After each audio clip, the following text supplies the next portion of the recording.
Recording on कर देता हूँ।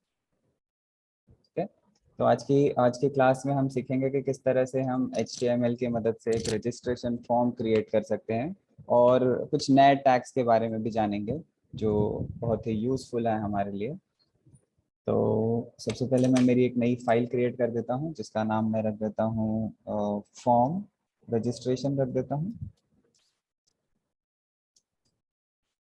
HTML। हम कोई भी नाम ले सकते हैं हमारे वेब पेज के लिए, जो भी आपको अच्छा लगता है वो नाम आप चूज कर सकते हो। खाली ध्यान देना है कि हम बीच में स्पेसेस ना दें, एक वर्ड का हो। अगर एक से ज़्यादा वर्ड है तो हम हाइफन या फिर कुछ स्पेस फिलर्स को यूज़ कर सकें।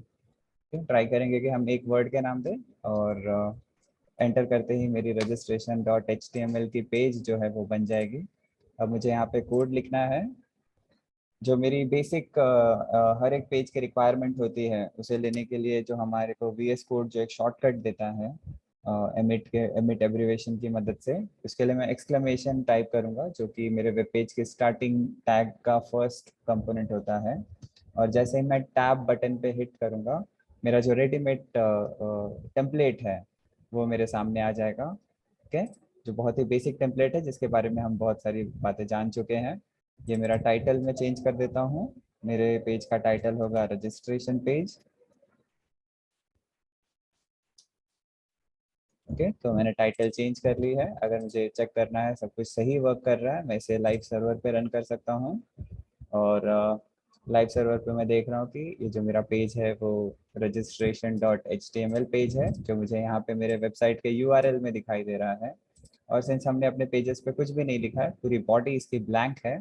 और अगर मैं इसके टाइटल को चेक करूंगा, जैसे आप टॉप पे इसके टाइटल को देख पा रहे हैं, तो यहाँ पे टाइटल क्या है, रजिस्ट्रेशन पेज। ओके, तो यहाँ तक हमारा काम हो चुका है। अब हम आगे बढ़ते हैं। तो इसके लिए मैं मेरी बॉडी में जाता हूँ। तो कुछ नई चीज़ें बता देता हूँ। जैसे हम किसी भी वर्ड फाइल को फॉर्मेट करते हैं तो हम जानते हैं कि हमारा जो वर्ड डॉक्यूमेंट होता है उसमें 3 तरह के सेक्शन होते हैं। किसी भी, अगर आप वेब पेज को देखते हैं या फिर किसी भी पेज को देखेंगे A4 साइज के, तो जो वो पेज होता है वो 3 सेक्शन में डिवाइड होता है। क्या किसी को पता है वो कौन कौन से सेक्शंस होते हैं जिसमें हमारा पेज डिवाइड होता है? अगर आप किसी भी डॉक्यूमेंट को व्यू करते हैं तो उस डॉक्यूमेंट में 3 बड़े सेक्शंस होते हैं जो हमें समझ में आते हैं। क्या आप किसी को कुछ आइडिया है जो चैट पे मुझे ये रिस्पांस दे सकता है कि कौन कौन से सेक्शंस होते हैं हमारे पेज में? ओके, मिथिल ने कहा कि हमारे पेज में 3 सेक्शंस होते हैं, हेडर होती है, बॉडी होती है और फूटर होती है। ओके, और आप लोग जानते हैं कि वेब पेज पे हम वही एक हमारे जो कंटेंट है उसे प्रेजेंट करना चाह रहे हैं। ये भी एक पेज की तरह है जो इंटरनेट ब्राउजर पे चलता है, जो एक वेब ब्राउजर पे चलता है, बट है तो एक पेज ही, एक इंफॉर्मेशन रिप्रेजेंटेशन है हमारे सामने। तो HTML भी हमें सुविधा देता है कि हम हमारे पेज को 3 पार्ट में डिवाइड कर सकें। जो मेरा पहला पार्ट होगा वो हेडर का पार्ट होगा। ओके, जहाँ पे मैं हेडर से रिलेटेड बातें लिखूंगा। जो सेंटर पार्ट होगा उसे मैं मेन पार्ट कहूँगा, ये जो मेरे वेब पेज का मेन पार्ट होगा। और जो लास्ट पार्ट होगा, जो जहाँ पे हम कुछ लिंक्स देते हैं या फिर हमारे फूटर की इंफॉर्मेशन देते हैं, उन्हें मैं फूटर के सेक्शन में लिखूंगा। ओके, ये सारी चीज़ें ऑप्शनल है। अगर आप अच्छी तरह से अपने डॉक्यूमेंट को प्रेजेंट करना चाहते हैं तो हम अपने वेब पेज को भी 3 सेगमेंट में डिवाइड करेंगे। एक हेडर का सेक्शन होगा, यहाँ पे हेडर से रिलेटेड इन्फॉर्मेशन होगी, यहाँ पे फूटर से रिलेटेड इन्फॉर्मेशन होगी। जैसे मैं मेरे हेडर पे लिख देता हूँ, यहाँ पे मैं एक हेडिंग क्रिएट कर देता हूँ।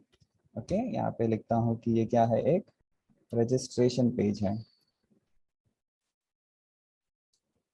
Registration for web development class. Okay,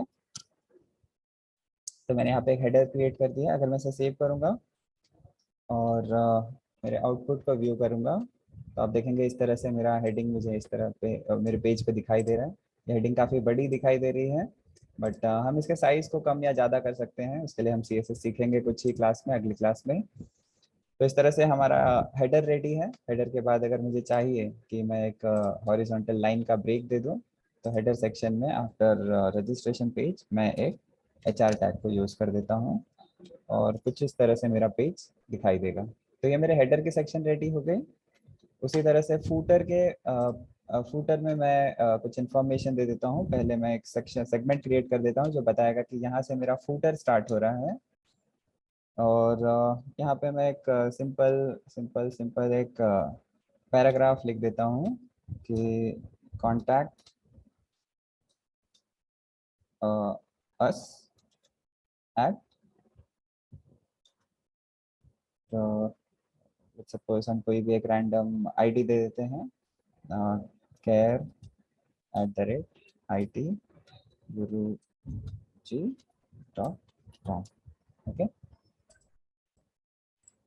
तो इस तरह से हम इसे सेव करेंगे और हमारा पेज यहाँ पे इस तरह से दिखाई दे रहा है। जो बीच का सेक्शन होगा उसमें हम अपने मेन पार्ट को लिखेंगे, मेन जो कंटेंट होगा वो सेंटर पार्ट में आएगा।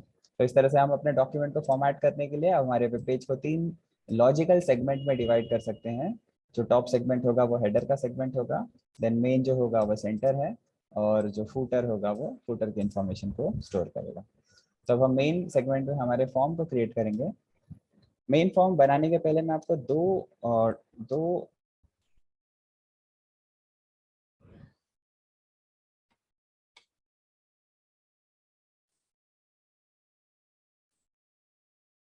ओके, तो मैंने आप लोगों को बताया कि हम हमारे पेजेस को हेडर, मेन सेगमेंट और फूटर, इन 3 सेक्शंस में डिवाइड कर सकते हैं। मैं अब मेरे मेन सेगमेंट की प्रोग्रामिंग करूंगा, कोड लिखूंगा मेन सेगमेंट के लिए। बट मेन सेगमेंट में पहले हम फॉर्म शुरू करने के पहले sir screen share. Screen share. Yes yes yes, thank you.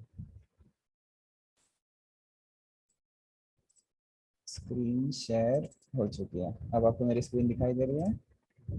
Okay, thank you for informing. तो जैसे कि मैंने बताया, हम हमारे पेजेस को 3 सेगमेंट में डिवाइड करते हैं। हेडर का सेक्शन है, बॉटम जो होगा फूटर का सेक्शन है, और ये जो सेंटर है वो मेन सेगमेंट है। मेन सेगमेंट में हम अपने रजिस्ट्रेशन फॉर्म को क्रिएट करने के पहले मैं आपको 2 बहुत ही इंपॉर्टेंट टैग्स बताता हूँ जो हमारे वेब पेजेस को पार्टीशन करने में मदद करते हैं। जैसे आपने अपने घर में जो वार्डरोब या कबर्ड होंगे उन्हें देखा होगा, तो आपने देखा होगा कि वो प्रॉपरली सेगमेंट में डिवाइडेड होते हैं। तो क्या मुझे कोई बता सकता है, अगर हम वो सेक्शंस हटा दें और सारी चीज़ों को एक ही जगह पे पाइल अप करके रखें तो क्या प्रॉब्लम हो जाएगी?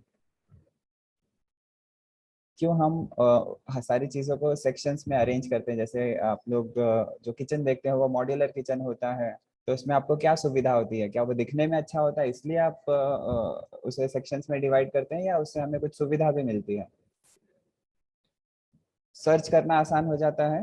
ओके, चीज़ों को अरेंज करके रखते हैं ताकि सारी चीज़ें आसान हो जाए हमारे लिए। तो उसी तरह हम जब हमारे कंटेंट को अरेंज कर रहे हैं तो ये भी हमें करना होगा कि हम अपने कंटेंट को प्रॉपर सेगमेंट में डिवाइड कर सकें। तो हमने पहले देखा कि हम हमारे पेज को 3 सेगमेंट में डिवाइड करते हैं ताकि हम आसानी से समझ सके कि हेडर की इन्फॉर्मेशन कौन सी है और फूटर की इन्फॉर्मेशन कौन सी है। इससे और एक क्या सुविधा मिलती है कि जैसे मैंने बताया कि हम हमारे पेजेस को गूगल पे अच्छे रैंक पे रैंक कराना चाहते हैं, तो जब गूगल का जो क्रॉलर मेरे वेबसाइट पे आएगा उसे पता चल जाएगा कि ये जो मेन चीजें हैं ना इसके वेबसाइट की, ये इन्होंने मेन सेगमेंट में रखा हुआ है। ओके, और हम कौन से नए टाइप के सेक्शंस बना सकते हैं, उसमें एक है डिवीजन। हम हमारे पेज में डिविजन्स क्रिएट कर सकते हैं, और एक है हम हमारे पेज में स्पैन बना सकते हैं, स्पैन। ओके, तो इस 2 तरह के सेक्शंस को हम क्रिएट कर सकते हैं। तो अगर मैं एक डिवीजन आपको बता दूं, जैसे मैं यहाँ पे लिखता हूँ, एक पैराग्राफ में लिखता हूँ, दिस इज div 1। ओके, जिस तरह से मैंने एक डिवीजन बनाया उसी को मैं कॉपी कर रहा हूँ और पेस्ट कर रहा हूँ इस डिवीजन के नीचे। ये मेरा डिवीजन क्या है? 2 है। मैंने 2 डिवीजन बनाया मेरे पेज में, सैंपल 2 सेक्शंस क्रिएट किए, डिवीजन 1 डिवीजन 2। और मैं यहाँ पे एक स्पैन क्रिएट कर रहा हूँ जिसमें मैं एक पैराग्राफ में लिखता हूँ, दिस इज स्पैन 1। और जिस तरह से मैंने एक स्पैन बनाया उसी की तरह मैं एक और स्पैन क्रिएट करना चाह रहा हूँ ताकि हम इन दोनों के डिफरेंस को समझ सके कि स्पैन और डिवीजन, ये जो 2 तरह के हम सेक्शंस बना रहे हैं हमारे पेज में, वो किस तरह से काम करते हैं। मैं इसे सेव कर देता हूँ। सेव करके मैं आउटपुट आपको दिखाता हूँ। आप मुझे बताइए कि डिवीजन और स्पैन में क्या आपको किसी तरह का डिफरेंस दिखाई दे रहा है। तो मैंने लिखा this is division 2, this is span 1, this is span 2। Okay, so अभी तक हमें लग रहा है हम क्या कर पा रहे हैं कि हमारे जो वेब पेज है उन्हें प्रॉपर सेगमेंट्स में या सेक्शंस में डिवाइड कर सक रहे हैं। अब आप देखिए, जैसे मैं इस पैराग्राफ टैग को हटा देता हूँ, मैं क्या कर रहा हूँ, इस पैराग्राफ टैग को हटा देता हूँ। मैं मेरी चीज़ों को सीधे स्पैन में रख रहा हूँ और इन चीज़ों को सीधे डिवीजन के अंदर स्टोर करके रख रहा हूँ। तो मैंने दो डिवीजन बनाए हैं मेरे वेब पेजेस में, फर्स्ट डिवीजन है, सेकंड डिवीजन है, पहला स्पैन है और दूसरा स्पैन है। अब मैं इसे सेव करता हूँ और आप देख के बताइए क्या अंतर आ गया, क्या फ़र्क पड़ गया जैसे ही मैंने पैराग्राफ को हटाया। और चीज़ों को अगर मैं डिवीजन में रखता हूँ या चीज़ों को मैं स्पैन में रखता हूँ तो क्या डिफरेंस होता है डिवीजन और स्पैन में? क्या कोई देख के ऑब्जर्व करके बता सकता है डिवीजन और स्पैन में क्या डिफरेंस लग रहा है हमें? There is no space between the lines. Mithil कह रहा है कि अगर हम डिवीजन को देखेंगे तो जो डिवीजन 1 है वो एक लाइन में है और जो दूसरा डिवीजन है वो दूसरे लाइन में जा रहा है। लेकिन जब मैं स्पैन की बात करूंगा तो स्पैन क्या हो रहा है, जितना जगह एक सेक्शन स्पैन 1 के लिए लगेगा उसके बाद की ही जगह दूसरे स्पैन को दे पा रहा है। तो जो मैं बताना चाह रहा हूँ वो ये है कि हमारे पास जो वेब पेजेस हैं उन्हें जब हम सेक्शंस में डिवाइड करेंगे तो हमारे पास दो तरह के सेक्शंस होते हैं। जैसे आपका वार्डरोब होता है, कोई एक सेक्शन पूरा कबर्ड को कवर करता है, कोई एक सेक्शन होता है जो मल्टीपल कंपार्टमेंट में डिवाइडेड होता है। तो जो डिवीजन होगा वो क्या होगा, वो एक ब्लॉक लेवल का डिवीजन होगा, यानी वो पूरे रो को डिवाइड करेगा। ओके, सो एक डिवीजन क्या करेगा, एक पूरे रो को कवर करता है। लेकिन जो स्पैन होगा, जितना उसका स्पेस है उतने ही पार्ट को कवर करता है। इन्हें हम टेक्निकल टर्म में कहते हैं कि जो डिवीजन होता है वो ब्लॉक लेवल कंटेंट है, यानी वो पूरे ब्लॉक, एक पूरी लाइन को डिवाइड कर देता है। लेकिन जो स्पैन होता है वो इनलाइन कंटेंट होता है, जितना ही जगह होगा सेक्शन का उतना लेगा और फिर नेक्स्ट जगह दूसरे सेक्शन को दे देगा। तो क्या आपको स्पैन और डिवीजन की बातें समझ में आ गई? तो इसे देख के क्या मुझे कोई बता सकता है जो हमारा पैराग्राफ टैग होता है, पैराग्राफ जो टैग होता है वो ब्लॉक है या इनलाइन है? दो तरह के मैंने बताए सेक्शन आपको, एक ब्लॉक सेक्शन होता है, अगर मुझे पेजेस को डिवाइड करना है तो मैं ब्लॉक्स में डिवाइड कर सकता हूँ या फिर स्पैन में डिवाइड कर सकता हूँ। तो अगर हम पैराग्राफ के टैग की बात करें तो पैराग्राफ कौन सा टैग होगा, मैं आपके लिए लिख देता हूँ यहाँ पे पैराग्राफ समझने के लिए कि ये पैराग्राफ है, दिस इज पैरा 1। ओके, और मैं दूसरा टैग यूज करता हूँ, सेम कॉपी पेस्ट, और यहाँ पे लिखता हूँ पैरा 2। तो अब जब मैं इसे रन करूंगा तो क्या आप देख के बता सकते हैं जो पैराग्राफ है वो इनलाइन है या फिर ब्लॉक लेवल हमारा टैग है? स्पैन, क्या हुआ सौरभ जी, स्पैन नहीं समझा? इनलाइन है, पैराग्राफ इनलाइन है, क्या आप देख के बता सकते हैं पैराग्राफ नई लाइन में बन रहा है या फिर इसी के बगल में बन जा रहा है? स्पैन जो होगा, जितनी उसकी जगह है उतनी ही जगह ऑक्यूपाई करेगा और फिर आगे की जगह, जो लाइन में आगे की जगह है वो दूसरे सेक्शन को दे देगा। लेकिन जो ब्लॉक होता है, भले ही मैं यहाँ पे सिर्फ टी भी लिखूंगा, ओके, वो पूरी की पूरी लाइन को ऑक्यूपाई करेगा। एक डिवीजन क्या करेगा, पूरे की पूरी लाइन को ऑक्यूपाई करेगा। लेकिन अगर मैं स्पैन में से समझो इस स्पैन पैराग्राफ है ना, स्पैन 2 हमारा स्पैन 1 का है, ये रहा, इसे मैं हटा दूं तो आप देखोगे कि स्पैन क्या हो गया, जितनी उसकी रिक्वायरमेंट है उतनी ही जगह ऑक्यूपाई करेगा। लेकिन ये जो ब्लॉक लेवल कमेंट होंगे, ब्लॉक लेवल टैग होंगे, वो क्या करेंगे, पूरे की पूरी लाइन को ऑक्यूपाई करेंगे, भले उनको रिप्रेजेंट के लिए सिर्फ एक कैरेक्टर की जरूरत है। ओके, तो I hope block level tag और इनलाइन जो टैग है उनके बारे में आपको डिफरेंस समझ में आ गया होगा। Okay, new line correct. तो आई होप ये अंतर क्लियर है। तो पहली चीज, हम हमारे पेजेस को प्रॉपर सेक्शंस में डिवाइड करके रखेंगे।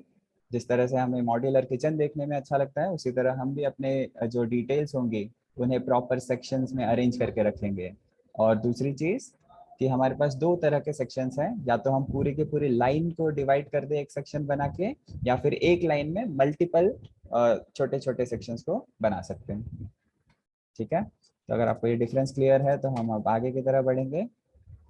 इस सारे कोड को मैं हटा देता हूँ, क्योंकि ये जो हमारा पूरा डिस्कशन था वो बताने के लिए कि हमारे पास दो तरह की चीज़ें हैं जिनके मदद से हम सेक्शंस को क्रिएट कर सकते हैं। Okay,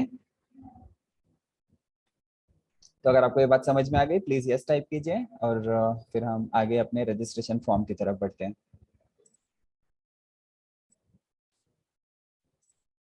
okay okay okay, very good. चलिए, सो अब थोड़ी सी अलग अलग तरह की चीजें आएंगी, क्योंकि रजिस्ट्रेशन फॉर्म जो हम बना रहे हैं वो थोड़ी सी डिटेल में आपको समझनी पड़ेगी। तो फॉर्म बनाने के लिए सबसे पहले हम फॉर्म टैग यूज करेंगे। मैं फॉर्म टैग का यूज करता हूँ। ओके, इस तरह से हमारा फॉर्म टैग रेडी हो गया। फॉर्म के साथ में एक कंपलसरी एट्रीब्यूट आता है एक्शन का। फॉर्म के साथ में एक कंपलसरी एट्रीब्यूट आता है एक्शन का। ये एक्शन कहता है कि जो जो हमारा वेब पेज होगा, अ, वो जो फॉर्म हम किस लिए यूज कर रहे हैं, ताकि हम इसके अंदर कुछ इन्फॉर्मेशन को फिलअप कर सकें। ठीक है, तो ये एक्शन के बारे में मैं आपको बाद में बताता हूँ, पहले हम अपने फॉर्म को रेडी कर लेते हैं। ठीक, ठीक। तो सबसे पहले मैं चाहूंगा कि मेरे फॉर्म में मैं यूजर से उसका नेम एक्सेप्ट करूं। रजिस्ट्रेशन फॉर्म में मैं चाहता हूं कि सबसे पहले मैं जो भी मेरा स्टूडेंट है मैं उसका नाम पता कर सकूं। इसलिए नाम को रिप्रेजेंट करने के लिए मैं एक लेबल क्रिएट करूंगा, ओके। और इस लेबल का नाम देता हूँ नेम। ओके, मैं इसे सेव करता हूँ और आपको पहले आउटपुट दिखा के फिर एक्सप्लेन करता हूँ। तो कुछ इस तरह से मेरा आउटपुट आएगा। ये देखिए नेम यहाँ पे डिस्प्ले हो रहा है। नेम के बाद चाहिए तो मैं यहाँ पे कोलन भी डिस्प्ले कर सकता हूँ, ताकि वो और अच्छी तरह से दिखाई दे। Okay, name. अब इसके आगे चाहिए मुझे क्या करना है, एक बॉक्स बनाना है जिसके अंदर यूजर क्या कर सके, अपना नाम एंटर कर सके, उसका नाम क्या कर सके, एंटर कर सके। तो ये जो लेबल होते हैं वो एक स्टैटिक फील्ड होते हैं, एक बस दिखाने के लिए है, यूजर को गाइड करने के लिए है कि आगे जो बॉक्स आने वाला है वो आपको किस लिए यूज करना है। तो नेक्स्ट है मुझे एक टेक्स्ट बॉक्स क्रिएट करना है जिसमें यूजर अपना नाम एंटर कर सके। ओके, और उसके लिए हम जो टैग यूज करेंगे उसका नाम है इनपुट। मुझे चाहिए यूजर कुछ इनपुट करे, और इनपुट क्या करे, इनपुट करे एक टेक्स्ट की वैल्यू। क्या करे, इनपुट। यहाँ पे मैंने लिखा इनपुट। इनपुट बहुत तरह के इनपुट होते हैं जो आज हम सीखेंगे कि कितने अलग अलग तरीके के इनपुट होते हैं। जो हम पहला इनपुट ले रहे हैं यूजर से उसका टाइप क्या है, टेक्स्ट है। अगर आप टेक्स्ट टाइप के इनपुट को देखना चाह रहे हैं तो मैं इसे सेव करता हूँ और आपको आउटपुट दिखाऊंगा। तो इस तरह से हमारा टेक्स्ट इनपुट बॉक्स दिखाई देगा। ओके, ये हमने नेम नाम का लेबल क्रिएट किया है और ये क्या है, उसका टेक्स्ट बॉक्स है। ठीक है, तो जिस तरह से हम कुछ चीज़ों को बताते हैं, हम जैसे हम किसी चीज़ को क्रिएट करते हैं तो हम उसका नाम रख देते हैं कि ये इसका नाम है। तो हम इस तरह के बहुत सारे टेक्स्ट बॉक्सेस क्रिएट कर सकते हैं हमारे प्रोग्राम में। ठीक है, तो मुझे क्या चाहिए कि जब मैं बहुत सारे टेक्स्ट बॉक्सेस को क्रिएट कर रहा हूँ, पर हर एक टेक्स्ट बॉक्स की डेटा को तो मुझे रीड करना है अलग से। तो इसलिए हर एक टेक्स्ट बॉक्स को मैं एक नाम रख दूंगा। जैसे हमारे घर में बहुत सारे बच्चे होंगे तो हमारे बच्चों का नाम रख देते हैं। इससे आसानी हो जाती है कि बस नाम से बुलाओ और वो बच्चा आ जाएगा। उसी तरह से हमारे फॉर्म में बहुत सारे इनपुट फील्ड बनाएंगे, और जिस भी इनपुट फील्ड की मुझे रिक्वायरमेंट होगी मैं उस इनपुट फील्ड को उसके नाम से बुलाऊंगा।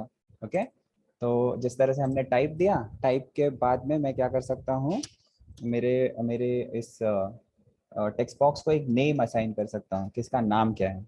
मैं ऐसे बोलूँगा ये है मेरा नेम इनपुट फील्ड। ओके, आप कुछ भी नाम दे सकते हैं, मैंने दिया ये मेरा नेम इनपुट है। या फिर जो मैं प्रिफर करता हूँ वो है txt, और कहूँगा नेम, जिससे पता चलेगा कि मेरा टेक्स्ट बॉक्स टाइप का इनपुट है और इसके अंदर मैंने नेम स्टोर किया है। ठीक है, अगर मुझे इसे जैसे हम स्कूल में बच्चों को नाम के साथ में उनका रोल नंबर भी दे देते हैं। उसी रोल नंबर से क्या होता है कि कुछ बच्चों का हो सकता है नाम सेम हो जाए लेकिन रोल नंबर सेम नहीं होता है।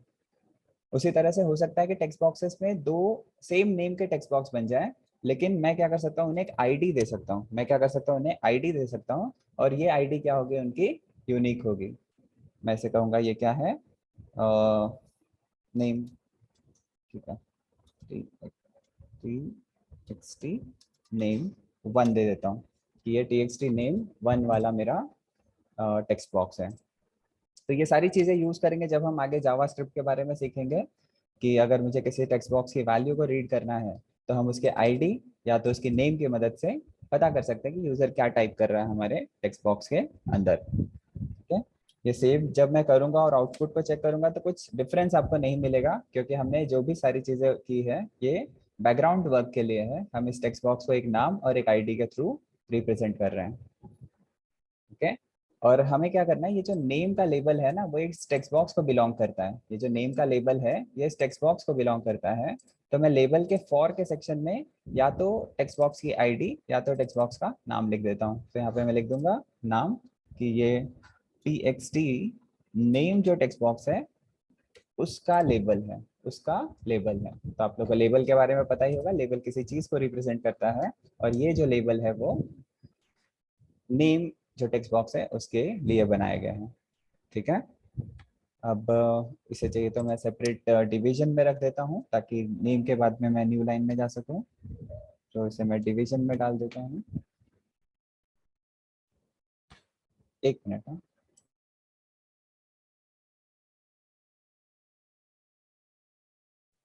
ओके। तो इस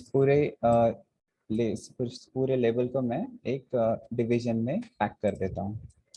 ओके, क्यों कर रहे हैं, क्योंकि हमें चीज़ों को प्रॉपर सेक्शन में रखना चाहिए। ठीक, अब हम अपने आउटपुट को देख लेते हैं।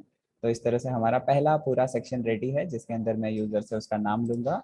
ये टेक्स्ट बॉक्स का लेबल है और ये उसका बॉक्स है। ओके, क्या आप लोग को टेक्स्ट बॉक्स क्रिएट करना आ गया? और एक आखिरी बात, कभी कभी हम देखते हैं कि कुछ टेक्स्ट बॉक्सेस में ना प्री रिटन वर्ड्स होते हैं। जैसे मैं यहाँ पे लिखता हूँ, एक फीचर है जिसका नाम है place holder. Okay, place holder में मैं लिख देता हूँ, और इसमें मेरा नाम लिखता हूँ यहाँ पे रुपेश मिश्रा। ओके, सो इसे सेव करूंगा और फिर चेक करूंगा तो देखिए यहाँ पे ये जो लाइट लेटर्स में दिखाई दे रहा है, जो यूजर को गाइड करेगा कि उसे किस तरह से उसका नाम एंटर करना है। तो जैसे मैं क्लिक करके कुछ टाइप करूंगा, एनी नेम, ये यहाँ से गायब हो जाएगा। ओके, तो इस तरह से हमारा टेक्स्ट बॉक्स पूरी तरह से रेडी है। सो प्लीज कमेंट करके बताइए कि आपको टेक्स्ट बॉक्स क्रिएट करना आ गया, कोई तकलीफ नहीं है टेक्स्ट बॉक्स क्रिएट करने में, सारी चीजें आसान है। Yes, no? टेक्स्ट बॉक्स के बारे में सारी जानकारी मिल गई है। तो अब हम क्या करेंगे, नेक्स्ट टाइप के इनपुट के बारे में सीखेंगे, नेक्स्ट दूसरे तरह के इनपुट के बारे में सीखेंगे। तो 10 मिनट्स है हमारे पास, उसके बाद हम मीटिंग को स्विच करेंगे। तब तक मैं एक और फील्ड आपको बता देता हूँ। ओके, तो फिर नेक्स्ट चीज़ है उसे मैं अगले डिवीजन में रखूंगा। हम सारे चीज़ों को अलग अलग डिवीजन में रखते हैं। अदरवाइज प्रॉब्लम क्या होगा, जैसे कि अगर मैं सेम चीज़ यहाँ पे क्रिएट करके एंटर करता हूँ और मैं चाहूँगा कि ये जो अगला फील्ड है वो अलग लाइन में आ जाए, और अगर मैं इसे सेव करूँगा तो मैं देखूंगा ये बगैर एक दूसरे के नेक्स्ट नेक्स्ट साइड साइड में आते जा रहे हैं। ओके, बट जो मेरा फॉर्म होगा, मुझे चाहिए कि एक जब इन्फॉर्मेशन मिल जाए तो जो नेक्स्ट इन्फॉर्मेशन और अगली लाइन में आए, इसलिए मुझे क्या करना पड़ेगा, इसे अलग से डिवीजन में प्लेस करना पड़ेगा। अगर इसी चीज़ को मैं अलग अलग डिवीजन में रखूंगा तो वो प्रॉपरली ऑर्गेनाइज होकर मुझे अरेंज्ड वे में दिखाई देंगे। तो अगर मैं इस चीज़ को यहाँ पे रखूंगा और आउटपुट को चेक करूंगा तो ये एक के नीचे एक मुझे इस तरह से दिखाई देंगे। ठीक है, but excuse me sir, ma'am, ID देने से या नहीं देने से क्या डिफरेंस होगा? आईडी देने से, जैसे हम स्कूल में बच्चों को रोल नंबर ना दे तो जो तकलीफ होगी वो यहाँ पे भी होगी, क्योंकि जो हम ये इंफॉर्मेशन फॉर्म पे ले रहे हैं, जैसे कि हम आउटपुट में देख रहे हैं कि यूजर ने यहाँ पे कुछ नाम एंटर किया होगा, तो मुझे ये नाम को मेरे बैकएंड जो हमारा जो सर्वर होता है वहाँ पे इसे रीड करना पड़ता है। ओके, तभी जाके हमारे जो डेटाबेस में होगी ये सारी इंफॉर्मेशन स्टोर होती है। तो ऐसे तो बहुत सारे फॉर्म है, ये भी एक फील्ड है, यहाँ पे भी एक दूसरा फील्ड है। ओके, तो कैसे पता चलेगा कि मुझे कौन से टेक्स्ट फील्ड की वैल्यू को कहाँ पे स्टोर करना है? तो मुझे हर एक जो इनपुट फील्ड है उसे एक यूनिक आइडेंटिटी देनी पड़ती है, ताकि हम उनके इंफॉर्मेशन को एग्जैक्टली रीड कर सकें। ओके, तो ये जब जावास्क्रिप्ट का सेगमेंट आएगा ना तो उस वक्त मैं आपको वापस से इस चीज़ के बेनिफिट के बारे में बता दूंगा।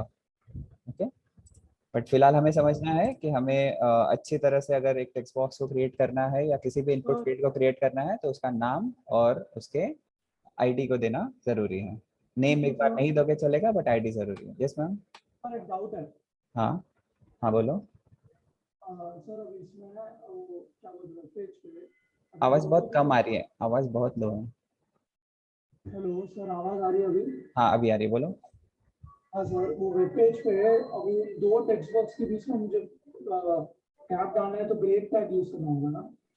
आइडियली हम ये जो है वो CSS से करते हैं, बट फिलहाल के लिए आप ब्रेक टैग यूज कर सकते हो। ओके, बट हमारे पास CSS में ऑप्शन होता है जिसकी मदद से हम ये जो दोनों के बीच के स्पेसिंग है ना उसे बढ़ाया कम या यूनिफॉर्म रख सकते हैं। तो अभी के लिए आप BR टैग का यूज कर सकते हो और उससे अपना काम आज के लिए तो चल जाएगा।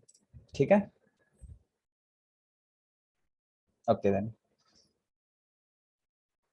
सो अब हम अपने अगली टैग की तरफ मूव करते हैं। ये मैं लेबल दूसरा क्रिएट करता हूँ। यहाँ पे मैं एक नया टैग क्रिएट करता हूँ जिसका नाम है रेडियो बटन्स। ओके, तो नेक्स्ट मुझे नेम के बाद में मुझे सपोज आपके जेंडर की इंफॉर्मेशन चाहिए कि आप मेल या फीमेल है, वो इंफॉर्मेशन मैं रखना चाहता हूँ। तो मैं यहाँ पे एक पैराग्राफ क्रिएट कर देता हूँ और कहता हूँ सिलेक्ट, क्या लेबल कर देता हूँ ना। हाँ, मैं यहाँ पे एक लेबल क्रिएट कर देता हूँ और यहाँ पे लिख देता हूँ सिलेक्ट जेंडर। ओके, और इस लेबल के बाद में मैं यहाँ पे इनपुट फील्ड क्रिएट करता हूँ। इनपुट फील्ड क्रिएट करता हूँ बट मुझे चाहिए रेडियो इनपुट फील्ड।